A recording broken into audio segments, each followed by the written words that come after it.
as from next time we are starting a brand new series called How to Fix Furniture Painting Blunders.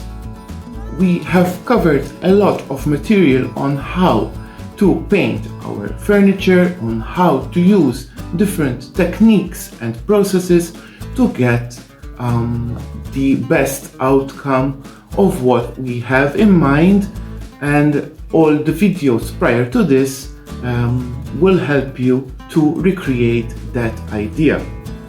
But what about having tips and tricks on how to correct some blunders that we might be doing during the process?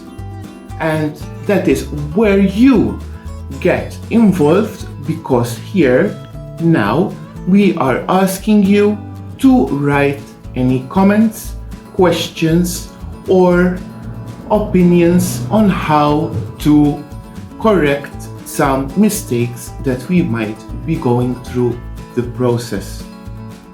If you have any questions, please write them down under this video on our Facebook page, which is called RescoliByCarlo, or else on our Instagram account. You can send us private messages over there, DMs as they are known, and we will use that question or suggestion to do a video on the topic.